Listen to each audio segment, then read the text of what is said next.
conhece a legislação trabalhista em vigor no Brasil? Seja você dono de empresa, um empreendedor ou um empregado? Meu nome é Elba Rego e hoje nós vamos falar um assunto que é de suma importância, não importa de que lado você esteja.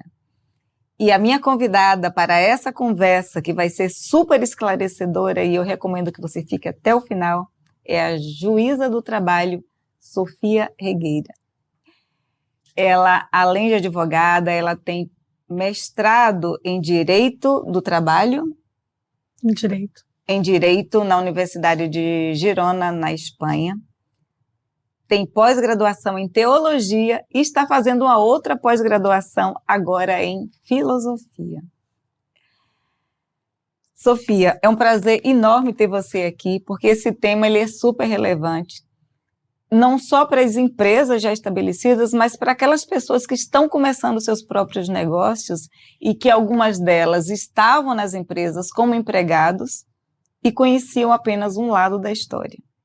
Agora, se colocando como alguém que contrata o serviço de outras pessoas, nem sempre elas estão informadas de todas as possibilidades de contratação que estão disponíveis e que cuidados elas precisam ter, o que é que elas precisam conhecer para evitar problemas futuros por conta de desconhecimento do que é que a legislação prevê em termos de direitos para os trabalhadores e de obrigação para quem está contratando.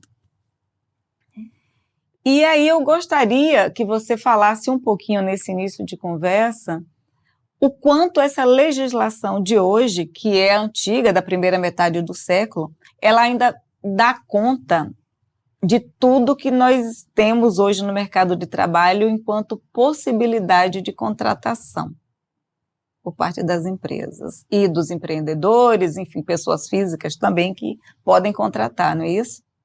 Sim, a legislação ela vem sofrendo modificações, né, ao longo do tempo e atende bem a todas as demandas atuais. Sofia, a legislação brasileira ela é completa o suficiente para dar conta de toda a complexidade do mundo do trabalho hoje no Brasil? Sim, acredito que sim, que a legislação é bem completa. E ela prevê todas as formas de contratação que são possíveis hoje? Todas eu acho que é um pouco difícil de falar, mas acho que prevê muitas, porque é difícil a gente prever todas as situações que podem acontecer, uma vez que a vida social e de trabalho, né, ela é dinâmica. Então, sempre novas situações estão surgindo, novas formas de trabalho. E a legislação, ela dá conta mesmo... Vou pegar um exemplo. Hoje é muito comum o trabalho remoto e também o trabalho híbrido. Só que na época que a legislação foi mudada a última vez, ainda que tivesse previsão para isso, ainda não era algo tão comum quanto é hoje. Sim. Mesmo assim, a legislação em vigor, ela dá conta dessas mudanças recentes que aconteceram, sobretudo durante a pandemia, em função da pandemia. Sim, porque já havia previsão de teletrabalho na legislação trabalhista. E também do trabalho híbrido, como nós temos hoje? O trabalho híbrido, aí ele fica dentro de uma mistura do teletrabalho com o trabalho presencial, né? Então, sim, a legislação abarca o trabalho híbrido. Ótimo. Então, eu gostaria que você falasse um pouquinho quais são as responsabilidades do empregado e do empregador no contrato de trabalho. Tá. O empregador, ele tem a obrigação de pagar salários em dia, de tratar o empregado com respeito, de fornecer um ambiente de trabalho saudável, de fazer recolhimento, de cumprir todas as obrigações contratuais, como recolhimento de FGTS, de INSS, etc. E o empregado, por sua vez, ele tem a obrigação de respeitar o poder disciplinar do empregador, cumprir seus horários, suas atividades, e etc. E aqui no Brasil, a legislação, você diria que ela é cumprida? É bem cumprida? ou a Justiça do Trabalho, ela tem um trabalho extra pelo fato de nem sempre a empresa ela está respeitando isso que está previsto. Nem sempre, né? E aí você só sabe que não está sendo cumprido quando existe uma reclamação por parte do trabalhador ou existe algum tipo de fiscalização por parte da Justiça do Trabalho? Da Justiça do Trabalho, não. Existe uma fiscalização dos auditores do Ministério do Trabalho, mas o Poder Judiciário é inerte, né? Então, o Poder Judiciário só responde a partir do momento que as demandas chegam para ele. Então, no caso, a demanda ela é feita pelos trabalhadores ou por algum tipo de associação, ou então quando existe algum tipo de denúncia, no caso, por exemplo, trabalho escravo. Aí o Ministério Público também faz uma investigação, pode abrir inquérito civil, enfim, e depois pode vir a ajuizar uma ação civil pública, em caso de trabalho escravo. Trabalho escravo. E quando a empresa ela não cumpre a legislação trabalhista, que tipo de penalidades a empresa ou o empreendedor, que tipo de penalidade ela pode incorrer? Individualmente ou coletivamente, condenações em processos trabalhistas, né? E essas penalidades administrativas. O que são penalidades administrativas? Quando são multadas. A penalidade administrativa é quando você tem uma multa por conta do não cumprimento da legislação trabalhista. Quando é que o trabalhador, por exemplo, ele pode ser demitido por justa causa? O que é que pode ser alegado? E que direito ele tem caso ele seja demitido por justa causa? A justa causa é a falta grave cometida pelo trabalhador. E quando ele é demitido por justa causa, ele perde o direito às verbas rescisórias, ou seja, não vai receber aviso prévio, 13º, férias proporcionais, não vai sacar o fundo de garantia, não vai ter direito aos 40% do fundo de garantia, ele só vai receber o saldo de salário, as horas extras se ele tiver realizado e férias vencidas. Ou seja, ele perde praticamente tudo que ele teria como direito se houver algum tipo de comportamento, eu não sei se o termo seria esse, que dê margem a uma demissão motivada, vamos dizer assim. Isso. Lembrando sempre que o empregador pode aplicar a justa causa e essa justa causa pode vir a ser revertida pela Justiça do Trabalho. E o que é que pode dar justa causa? Os motivos estão elencados no artigo 482 da CLT. Você poderia dar alguns exemplos para a gente?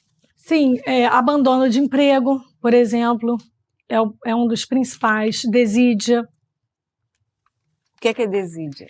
Desídia é quando o empregado se comporta de forma desidiosa no exercício das suas funções. Ou seja, não cumpre suas atividades adequadamente. Uhum. E se por acaso não houver justa causa, mas a empresa não tiver condições demais de manter o trabalhador? Então, o empregador tem o direito potestativo de dispensar um empregado imotivadamente, e aí pagando todas as verbas rescisórias. Né? Essas que você mencionou anteriormente. Porque, claro, a empresa ela não pode ser obrigada a permanecer com o trabalhador que não é mais necessário, vamos dizer assim, para o trabalho para o qual ela o contratou, pelo fato de estar passando por uma reestruturação, enfim, por algum motivo. Sim. Mas, assim, mesmo nesses casos, eu imagino que às vezes você pode ter reclamação por parte dos trabalhadores. Eu posso achar que foi injusta aquela demissão e vou para a Justiça do Trabalho. Sim, a exceção para o exercício desse direito potestativo é em caso de estabilidade do trabalhador, por exemplo, uma estabilidade gestante, uma estabilidade acidentária. Então, aí a Justiça do Trabalho garante a permanência daquele trabalhador nessas circunstâncias.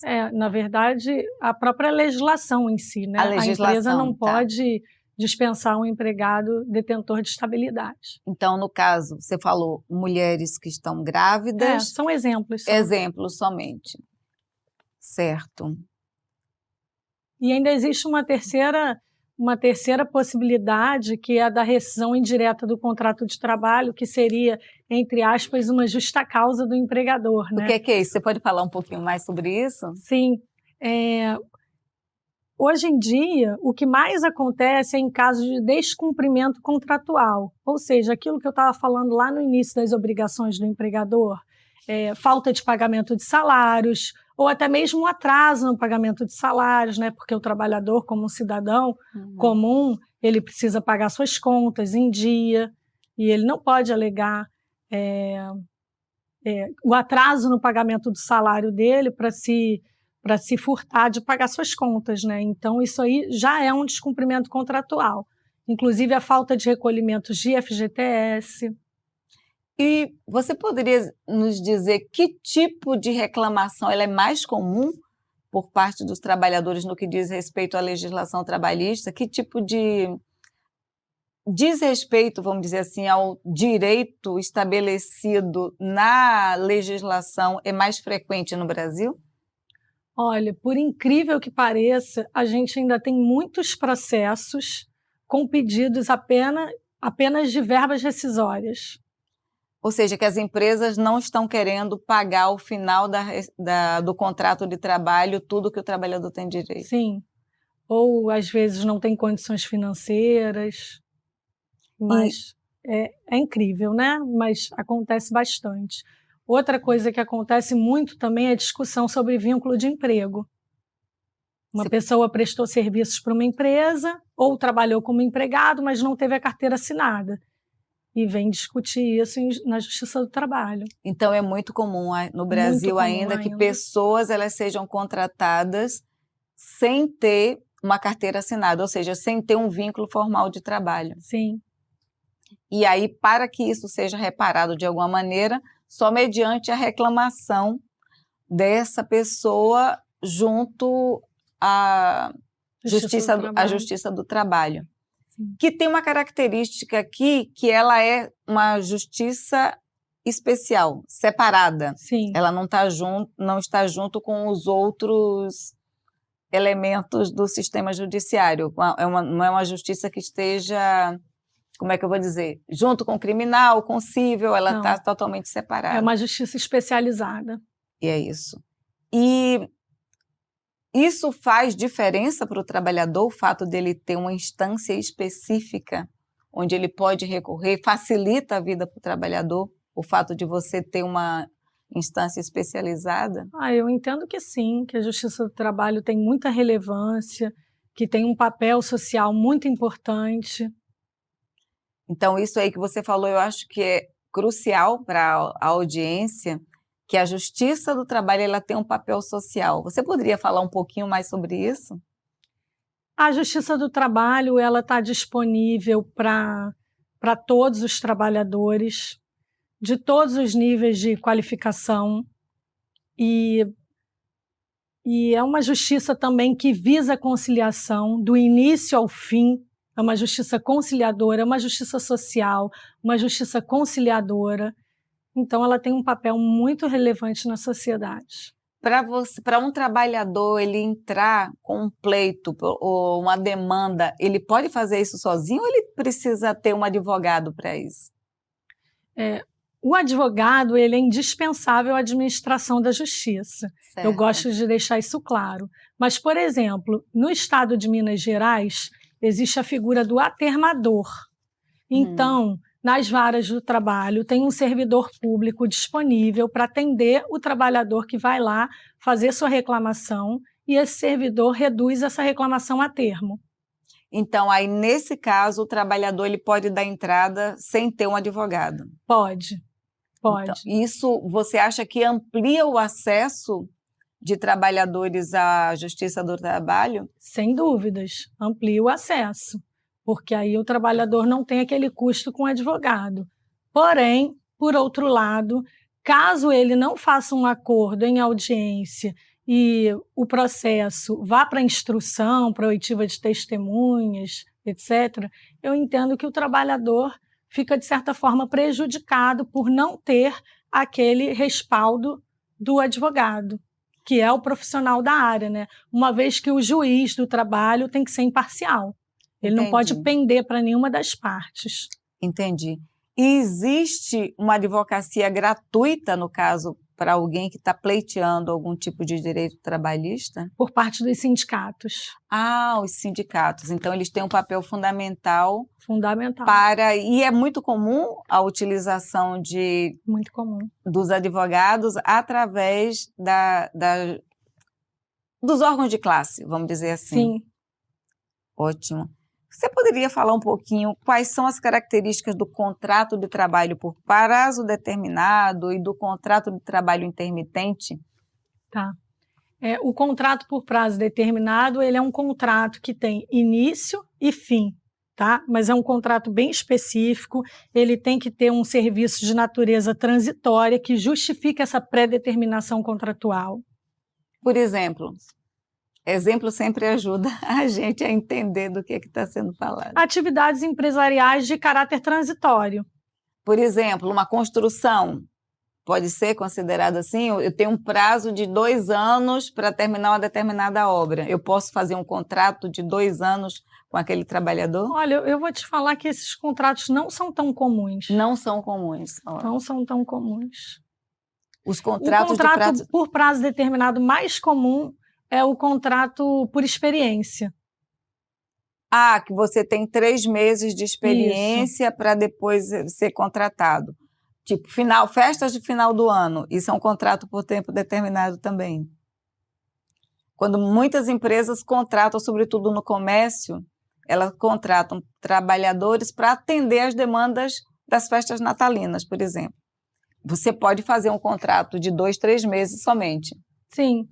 E aí atende a necessidade, mas aí nesse contrato os direitos são os mesmos em termos de recolhimento, de previdência, FGTS e outras contribuições sociais? Sim, exceto o aviso prévio, né?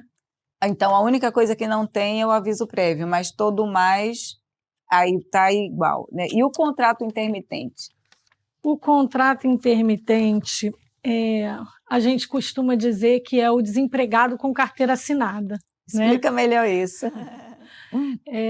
O contrato intermitente é um contrato muito específico em que o funcionário ele é convocado para trabalhar determinados dias e ele recebe as verbas rescisórias em cima daqueles dias trabalhados. Ele pode recusar a convocação, ele tem que ser convocado com até 3 dias de antecedência.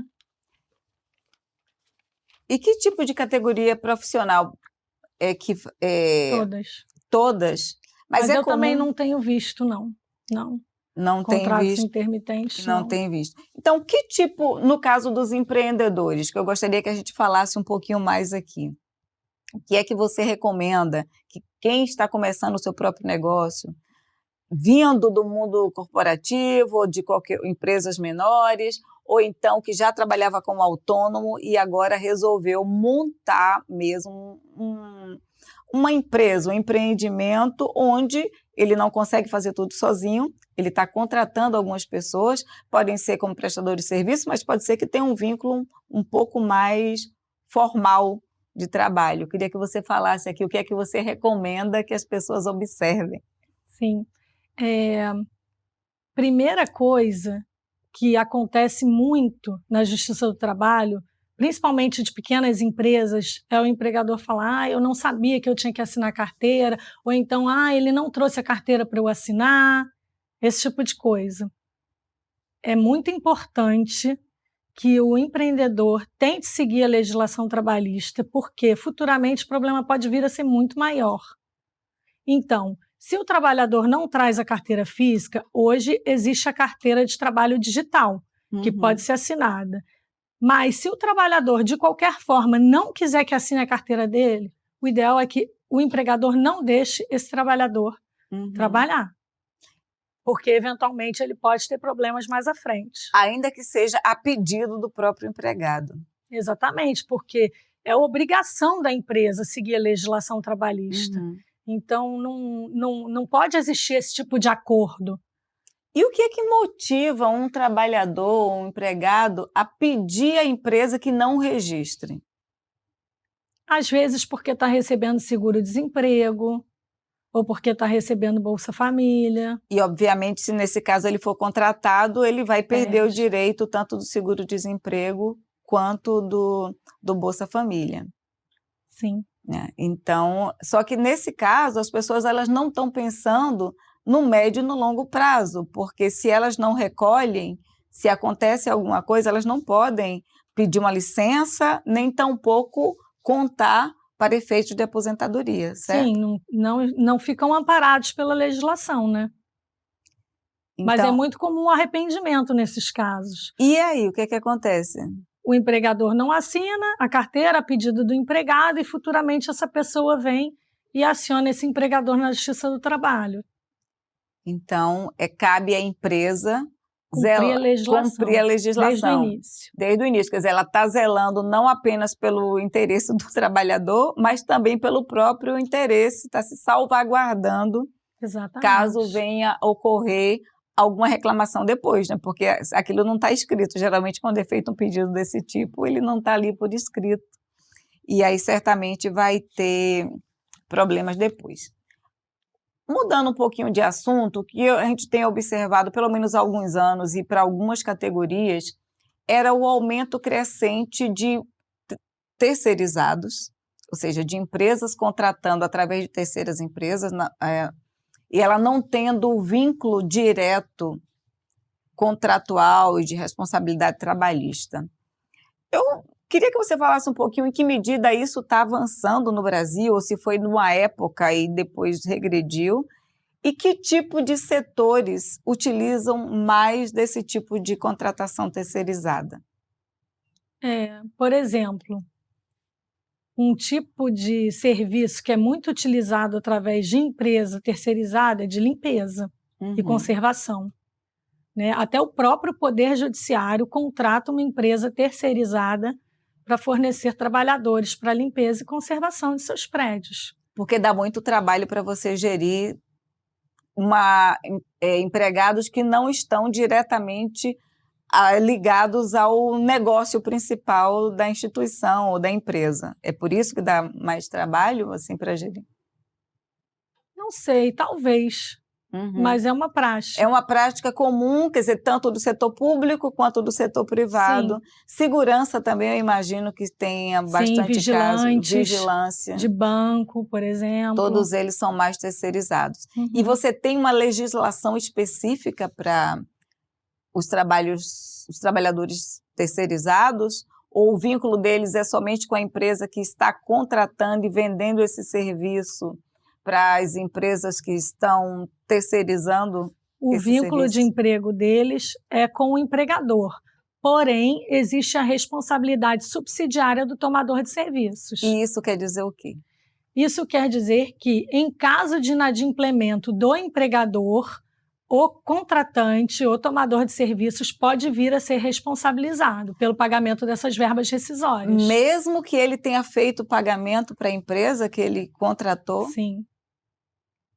É mesmo, quer dizer, mesmo que ele tenha cumprido a parte dele, ele pode ser chamado a pagar porque o outro não pagou, porque não tem condições de pagar. E vou te dizer que isso é bastante comum na Justiça do Trabalho. Ou seja, a empresa que contratou serviço de terceiro, através de terceiros, através de uma empresa, ela ter que arcar duplamente pelo custo. No final das contas é isso. Sim, mas é que na realidade a contratação de serviços terceirizados sai mais barata para a empresa do que a contratação direta de empregados. Então, eu não sei em que termos fica esse prejuízo, mas, sim, existe a responsabilidade. E acontece muito de empresas que prestam esse tipo de serviço terceirizado, né? Delas quebrarem, sumirem do mercado e realmente o tomador de serviços ficar com essa responsabilidade pelo pagamento das verbas rescisórias dos empregados da empresa terceirizada. Então, que tipo de cuidado quem está contratando serviços terceirizados tem que cuidar para evitar que ele tenha um ônus adicional caso haja rescisão, caso a empresa feche?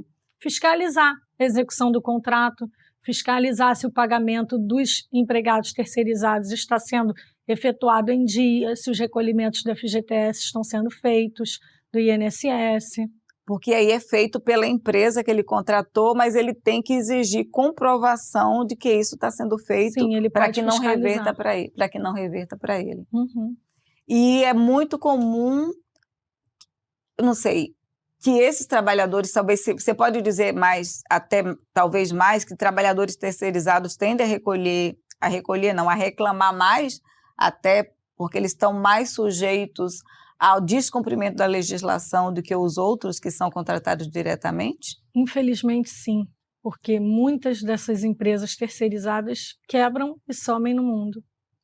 E aí o trabalhador que vai ter que recorrer à justiça, acionar a outra empresa, a empresa para a qual ele realmente prestou o serviço para ter o seu direito garantido. Quer dizer, e se a empresa alegar que ela também não tem condições de pagar, como é que fica? Aí isso aí a gente só vê na execução, né? Na execução mesmo, mas aí no caso a responsabilidade é dela. Então, vocês estão observando que é uma questão super importante a ser observada, mesmo que você esteja contratando através de uma outra empresa, que você precisa estar verificando, exigindo comprovantes da empresa que você contratou de que a legislação está sendo cumprida e que os trabalhadores estão tendo os direitos garantidos. Uma outra coisa que a gente observa também é a chamada pejotização. Ou seja, a empresa, em vez de ela contratar através de um contrato previsto pela CLT, ela exige ou requer que o trabalhador ele tenha um CNPJ, que ele funcione como uma empresa, né? E ela faz a contratação por aí. É legal para todos os setores esse tipo de contrato? Se o trabalhador estiver prestando serviços subordinados para aquela empresa... O que quer dizer isso, serviço subordinado? Como um empregado. Assim. Né? Isso seria uma fraude à legislação trabalhista. Uhum. A pejotização seria uma fraude à legislação trabalhista.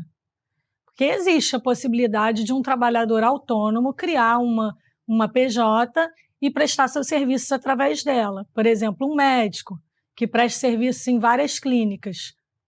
Pode existir essa possibilidade. Mas também acontece, eu já vi casos, por exemplo, de pessoas, digamos assim, um jornalista que trabalha em um jornal, que tinha o contrato de trabalho anotado na carteira de trabalho. E, de repente, esse jornalista é demitido e é exigido a ele a criação de uma pessoa jurídica para continuar prestando seus serviços nos mesmos moldes. Isso é uma fraude trabalhista. Porque existe a subordinação, ou seja, o trabalhador ele não pode decidir qual é o dia que ele vai trabalhar, por exemplo. Né? Sim, ele tem horários a cumprir. Então, nesse caso, é comum também reclamação. Ele tem um superior hierárquico a quem prestar contas. Uhum. Né? Você falou aí do setor de saúde, na área de saúde, que é comum isso, mas eu me lembro que alguns anos atrás, na área de tecnologia, era bastante comum que as empresas exigissem que as pessoas tivessem uma empresa, e eu não sei quanto isso mudou recentemente, mas que setores hoje no Brasil estão lançando mão mais da pejotização? Pelo menos do ponto de vista da justiça do trabalho, né? O que é que tem dado ainda mais reclamação? Ou não dá para dizer que tem um setor, isso pode atingir a economia como um todo? Não dá para dizer, né? E aí, nesses casos, quando existe uma reclamação, a pessoa vai dizer que, no fundo, ela era um empregado e que foi, de alguma maneira, induzida a fazer um CNPJ, mas quando, na verdade, ela era um trabalhador que prestava serviços como outros trabalhadores da empresa. Isso. Aí ela aciona a Justiça do Trabalho e discute a existência desse vínculo de emprego. Entendi. E qual é que é a diferença, então, de você pedir que alguém faça um contrato através de uma empresa, né, de um CNPJ, e de um trabalhador autônomo? Eu posso contratar um trabalhador autônomo se eu sou empreendedora, se eu tenho uma empresa? O que é que qual é a minha margem de escolha para definir qual é o vínculo trabalhista que eu quero manter com as pessoas que me prestam serviço? Aí eu acho que não é bem uma questão de escolha, é mais uma questão das características da prestação daquele serviço. Sim. Né? Então, o trabalhador autônomo, por exemplo, ele é um trabalhador que trabalha por conta própria, ele assume os próprios riscos, ele não é um trabalhador subordinado, diferentemente do empregado seletista, né? Então, vai depender das características da prestação de serviços que a sua empresa precisa. Entendi. E sempre convém observar que pode haver depois uma reclamação, ainda que os termos negociados tenham sido aceitos pelas partes no primeiro momento, depois uma das partes, e no caso o trabalhador, pode dizer que não foi exatamente isso que combinamos, eu estava prestando serviço como autônomo ou como CNPJ, mas no fundo não existia diferença entre o meu trabalho e o trabalho do meu colega da mesa do lado. Sim, todos têm livre acesso à justiça, então podem estar acionando a justiça a qualquer momento. Uma coisa que se fala muito no Brasil é com relação ao prazo, a demora. A Justiça do Trabalho, ela é mais célere do que o resto da justiça no Brasil? Sem dúvidas. A Justiça do Trabalho é a justiça mais célere do Brasil. E a gente está falando de quanto tempo? Alguém entra com processo, pode ter isso resolvido em menos de um ano, em meses? Às vezes até bem mais rápido que isso. Por exemplo, o nosso prazo é de 15 dias do ajuizamento de uma ação de procedimento sumaríssimo para que aconteça a primeira audiência, sim? E aí, digamos que naquela primeira audiência, o trabalhador faça um acordo com a empresa. Pronto, em 15 dias o caso dele está resolvido. Quer dizer que em 15 dias você pode ter resolvido um caso. E é comum que seja tão rápido assim? Sim. Por que é mais rápido do que o resto da justiça no Brasil, Sofia? Eu não sei. Porque tem mais juízes? É porque ela é uma justiça mais especializada? Eu acho que a gente tem procedimentos mais rápidos e os juízes do trabalho realmente prezam pela celeridade. Eles são juízes também especializados. E a gente tem princípios próprios no processo do trabalho que também contribuem para essa celeridade, né? Como a oralidade, o que quer dizer a informalidade. A oralidade, vários atos são praticados em audiência, oralmente. E isso né? facilita que a informalidade, sim, isso facilita com que o andamento do processo seja mais célere. Então, todos esses princípios que norteiam o processo do trabalho fazem com que o processo se torne mais célere. E existe um esforço também bem grande dos juízes do trabalho. Entendi. Os juízes do trabalho, eles são todos juízes federais? Sim. Ou cada estado também tem juízes? São juízes federais da justiça especializada, que é a Justiça do Trabalho. Certo, né? Então são todos juízes federais. Sim. Interessante isso. Mas a carreira é uma carreira parecida com os juízes que estão dedicados a outras especialidades, vamos dizer assim, dentro do é uma carreira, você tem um juiz do trabalho, mas é uma carreira muito parecida com a dos demais, entendi. É parecida, né? Mas cada área tem suas peculiaridades. Tem as suas peculiaridades. Mas por exemplo, a Justiça do Trabalho tem um volume muito grande de audiências. Então, ela atua de forma diferente e você resolve muita coisa em audiência, como você falou. A maioria delas. A maioria delas em audiência. Bem, falamos lá atrás da importância do advogado para que haja justiça. E como esse é um direito bem especializado, eu te pergunto, o advogado, ele está bem informado sobre tudo que ele precisaria saber para um bom andamento de um processo na justiça? Ou você tem casos, por exemplo, de estar recebendo demandas e petições que elas demoram até mais do que esse prazo, que poderia ser mais curto, pelo fato do advogado desconhecer também qual é que seria o procedimento, o processo mais apropriado? Hoje em dia a gente tem advogados especializados em processo do trabalho, né?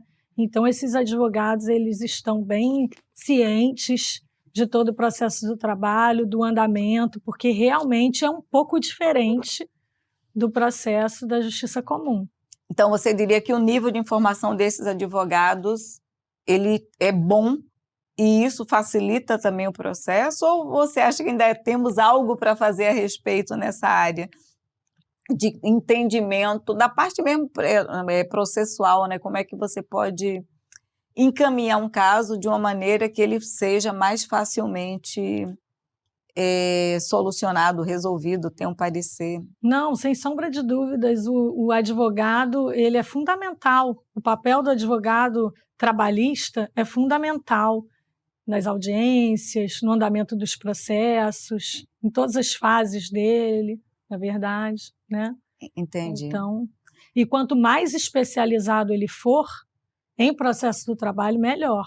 Porque muitas vezes advogados que costumam advogar na justiça comum vão para a justiça do trabalho e ficam um pouco perdidos, né? Porque os prazos são diferentes, os atos são praticados de outra forma. Então, é importante, sim, que o advogado que queira atuar na justiça do trabalho se especialize.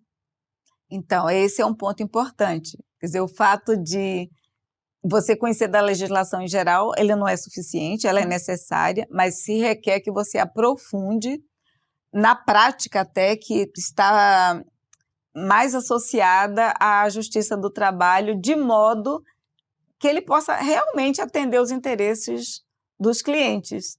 Sim. Não é isso? E, então, qual é que é o papel dos juízes até na formação, no treinamento desses advogados? Você termina, de alguma maneira, ao lidar com os advogados, imagino que você lida com muitos advogados, cumprindo esse papel também de educação e de ajudar na formação dos advogados que atuam na área? Não exatamente na formação, né? Na formação que eu falo não é acadêmica, mas eu digo nesses termos que você falou, de modo que ele possa realmente conhecer mais, orientar, ó, vocês deram entrada desse jeito, mas na verdade a melhor maneira de fazer é de outra maneira, né? Assim, é nesse sentido educativo até, talvez seja o termo mais apropriado. Eu sou juíza em comarcas do interior. Então, no interior, a gente costuma ter uma relação muito boa com os advogados. Uma relação amistosa. Os advogados também, entre eles. Entendi. Então, é nessa convivência, você vai terminar aprendendo como é que você se torna mais eficiente, mais efetivo ao apresentar e defender os interesses dos seus representados. E cada comarca tem sua peculiaridade também, né? Então, a gente vai trabalhando de acordo com as peculiaridades daquela comarca. E você fala, as peculiaridades, elas existem em função do tipo de empresa, de trabalho que predomina. Imagino se você está numa cidade pequena ou numa zona rural, o tipo de demanda de reclamação é muito diferente de se você estiver nos grandes centros. Sim. E, Sofia, aumentou o número de reclamações durante a pandemia e depois da pandemia, ou mudou o tipo de reclamação mais comum em função das pessoas terem passado a trabalhar em home office, em função do trabalho híbrido? O que é que você acha que mudou nesse período, em termos de reclamação? Eu estou falando do ponto de vista da Justiça do Trabalho.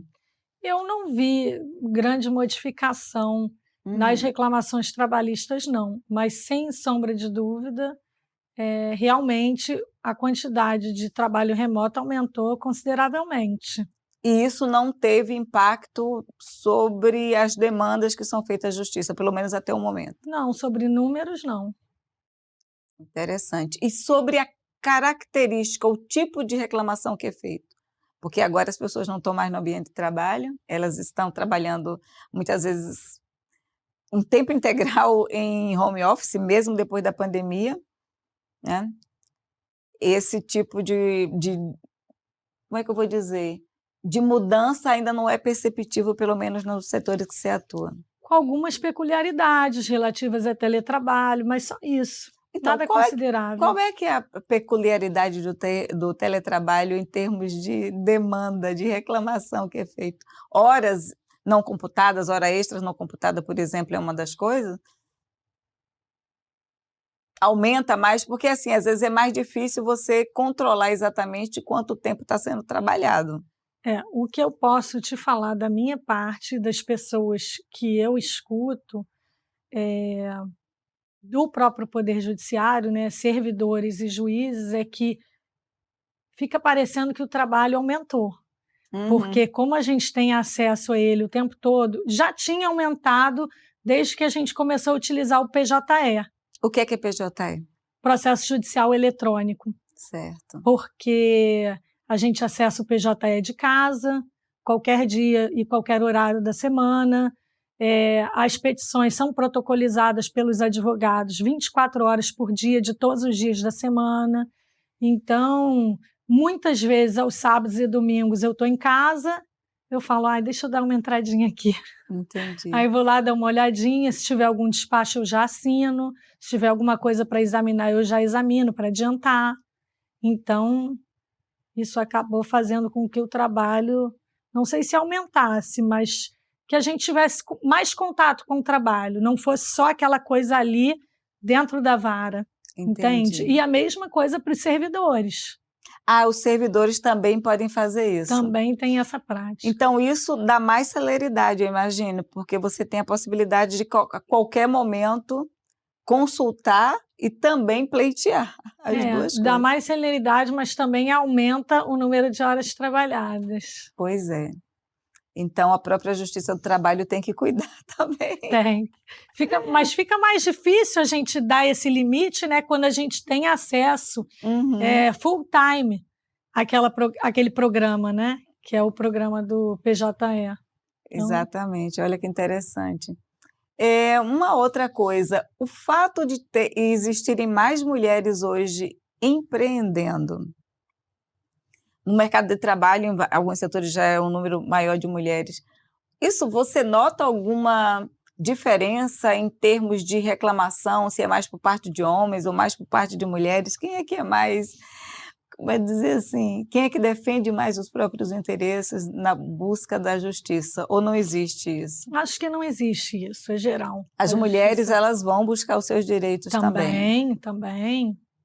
A Justiça do Trabalho está aí, acessível a todos, e todos estão fazendo uso dela. Tá certo. Isso você diz para todos os estados brasileiros, você falou que tem diferenças por comarca, mas as diferenças, pelo que eu entendi, são muito mais em função das atividades econômicas da região do que propriamente por diferenças culturais. Sim, é verdade? Acredito que sim. Certo. Então, se é que você pudesse, gostaria que, se você pudesse, que você fizesse uma recomendação para quem resolveu abrir um negócio hoje, o que é que ele teria que observar se ele pretender contratar alguém com carteira assinada ou como prestador de serviço, enfim, o que é que ele tem que estar atento, né? Qual é que seria um passo necessário para evitar problemas depois? Primeiro ponto, eu acho que é importante a gente ter pelo menos um conhecimento básico, né, sobre legislação trabalhista para saber o que está fazendo e que terreno está pisando. Mas eu também acho muito importante o empreendedor investir em advocacia preventiva e buscar um advogado trabalhista, ter ao seu lado um advogado trabalhista para que possa orientá-lo, para que possa ajudá-lo nas contratações, né? E para que ele não venha a descumprir a legislação trabalhista e, posteriormente, ter um problema muito maior. Porque muitas vezes a empresa ela pode incorrer em um passivo por desconhecimento, não por má-fé, porque não sabe que a legislação previa determinado direito e aí, com isso, quando vai ver, já está um passivo muito grande. Por isso a advocacia preventiva é tão importante. Então, o que é uma advocacia preventiva? Fala um pouquinho mais para a gente. É ter um advogado ao lado, cuidando das contratações, da forma de contratação. Vendo qual é a mais apropriada, considerando o tipo de registro de ponto, orientar o empregador. Olha, você tem mais de 20 empregados, tem que manter o registro de ponto, muita gente não sabe disso. É esse tipo de orientação, é ter uma orientação completa, desde o início, desde a base, para prevenir, evitar problemas. Ou seja, não é suficiente você ter um advogado, mas você precisa ter um advogado, orientação de um advogado que entenda de direito e legislação trabalhista. Sim. E é o mais importante, né? Porque, na verdade, hoje em dia o que a gente tem mais é o advogado que vai ali resolver já a demanda judicial, né? Quando ela já existe, ou seja, o problema já aconteceu. Imagina se o advogado já estivesse ali para prevenir a ocorrência do problema. Seria muito melhor, né? Com certeza, você evitaria uma série de problemas depois. E aí, na medida que a gente vai caminhando mais para o final, eu tinha uma pergunta que é sobre o crescimento do trabalho online. Quer dizer, tem negócios que eles já nasceram remotos e aumentaram muito no período recente. Então, tem os empreendedores digitais, tem empresas que são eminentemente digitais. Muita gente migrou, mas muita gente já nasceu digital. Essa legislação que a gente tem vigente hoje, ela dá conta também desse mundo cada vez mais digital, desse mundo onde predominam, onde crescem os negócios digitais? Sim. Ela dá conta de tudo isso. Dá conta de tudo e isso. precisaria, tem algum elemento da legislação que hoje, trabalhista no Brasil, que foi já introduzido recentemente, considerando esse mundo digital? Acho que, especialmente, a questão do teletrabalho, né? A previsão do teletrabalho na legislação trabalhista. Mas a gente tem, por exemplo, pessoas que fazem lançamentos. Você tem um horário que é uma dinâmica bem diferente de uma empresa que abre no horário comercial. Isso tudo teria que estar registrado também? Se você tem pessoas assim, eu vou fazer um lançamento, eu vou trabalhar, as pessoas têm que trabalhar à noite. Eu posso contratar para isso trabalhadores que são autônomos. Não sei, é assim, a legislação, em que medida essa legislação que está aí, ela dá conta dessa especificidade, porque é bem diferente de uma empresa que abre de manhã, 8, 9 horas da manhã, fica até o final do dia. Existe previsão de pagamento de horas extras, adicional noturno, tudo isso está na legislação trabalhista. Está na legislação. Para empregados, né? Porque, eventualmente, esse serviço pode vir a ser realizado por um prestador de serviços. Por um prestador de serviço, e aí, no caso, a legislação trabalhista, ela não cobre isso. Não, aí é combinado um preço, uma diária, então, tá, um determinado horário, se for um serviço específico, né? Se for um dia específico. Eventualmente, a empresa pode se valer de um prestador de serviço, de um freelancer, como eles gostam de chamar. Certo, perfeito. Então, Sofia, à medida que a gente vai caminhando para o final, que tipo de orientação, enfim, você daria para alguém, além dessa que você falou que é ter um advogado, que vai empreender, que quer abrir seu próprio negócio e não quer ter problemas depois, né? Você falou a contratação, repetindo mais uma vez, do advogado. Mas como é que ele também pode se informar? Tem algum tipo de curso que quem vai empreender possa fazer para conhecer um pouquinho da questão da legislação trabalhista, ou contratar um advogado é suficiente? Contratar um advogado é suficiente. É suficiente. Mas é sempre bom a pessoa procurar se informar. Porque a gente vê, pelo menos em outras áreas, que às vezes você contrata o profissional, mas isso também não impede que ela incorra em algum problema, porque ela não tem como verificar se o profissional que ela contratou está atendendo a todas as exigências da legislação também, né? Verdade. Então, é importante que ela também tenha noções. Tenha noção. Tem algo mais que você gostaria de compartilhar aqui com a nossa audiência? A respeito desse mundo do trabalho, a justiça do trabalho, a legislação? Como é que as pessoas que ainda não conhecem seus direitos poderiam se informar melhor e conhecer mais? Hoje em dia a gente tem a internet, né, que é uma ferramenta incrível, onde a gente pode buscar tudo. Caso alguém não conheça seus direitos, também pode estar fazendo uma consultoria com um advogado. Certo. Se achar que está tendo algum direito que não está sendo observado pelo seu empregador. Está certo. Acho que deveria buscar um advogado. Um advogado. Perfeito. Então, vocês viram que esse é um assunto extremamente importante. E se você ainda não tinha noção do quão importante, eu recomendo que você, sendo empreendedor, estando abrindo um negócio, se informe a respeito, contrate um advogado que seja realmente conhecedor do assunto. Não é suficiente ser advogado generalista, ele precisa entender, como a Sofia falou, da legislação em vigor. E aqui abaixo nós temos informações sobre como podemos saber mais, encontrar a Sofia, se ela tem participação, você tem rede social, você está presente no Instagram. Então a gente está colocando as informações aqui. Eu te agradeço muito pela oportunidade de falar sobre esse assunto. Eu te agradeço, fiquei muito feliz em poder contribuir. Maravilha, muito bom.